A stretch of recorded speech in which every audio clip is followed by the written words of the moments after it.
Joining me right now is Oklahoma Congressman, Republican Study Committee Chairman, and House Ways and Means Committee member Kevin Hern. Congressman, thanks very much for being here today. Your thoughts on the president's visit to Kyiv and then Poland right now? Well, Maria, thanks for having me. You know, when you see what's going on right now, you have to think about the president's now spent more time in Kyiv than he has at our southern border, where almost 5 million people have crossed since he's been in the presidency. 700,000 got away, so almost 6 million people. And he spent more time in Ukraine, spending hundreds of billions of dollars, some 15% of our defense spending in one country. You know, when you consider the ties that this president's family had with Ukraine and China, one can start scratching their head saying, why would a sitting president of the United States of America go to a country where we have no troops on the ground or any presence there to protect him? And now here we're seeing the American people he's trying to sell something the American people are just not buying.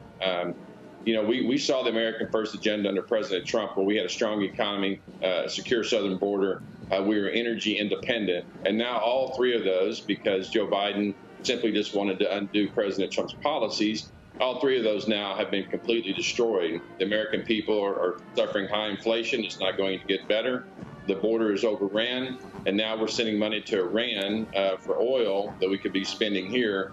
And Russia and Iran are colluding to build more UAVs to bomb Ukraine. You can't make up this terrible foreign policy. You're saying that we're sending money to Iran?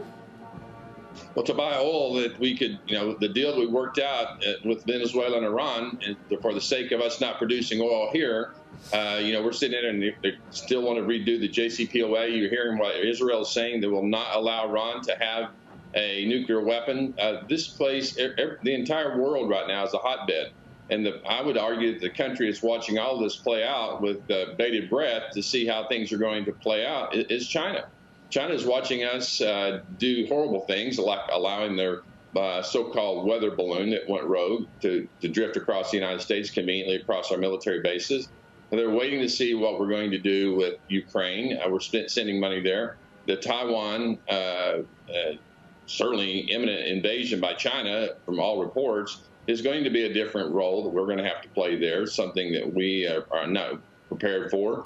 We're hearing our military men and women talk about how our military weapons are being depleted. And the producers of those military weapons are suffering from the same supply chain issues that our small businesses and businesses across America are. They don't have enough people working to produce. So we've got a real problem on our hands. This president needs to be a better leader. Yeah, and you didn't mention the problem of China being the one buying our debt. I mean, we are talking about $31.5 trillion in debt. And the debt ceiling having been breached. I spoke with Texas Congressman Jody Arrington on Sunday Morning Futures on how Congress is going to correct the nation's fiscal course, because that's another issue which, in my view, is also a national security risk, the fact that we are running out of money and can't pay our bills. Watch this. Well, you got to rein in the spending. That's what's caused this unprecedented inflationary firestorm. It's also why the interest rates are going up, and we are going to experience most likely a sustained recession. You cannot step on the air hose, the supply of fuel that makes these the wheels turn on this economy. You can't pay people to stay home and not go to work, and you can't tax and regulate. Regulation costs have gone up $400 billion.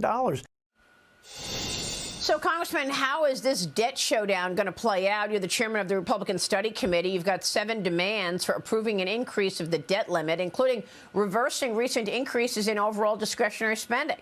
But, you also have this issue of defense spending. If you go back to 2022 levels, that's a $75 billion cut in defense spending at a time that, as you mentioned, China is sending a surveillance balloon to oversee and hover around our military installations. They've already snapped images of that and data and sent it back to Beijing. You want to cut defense spending now?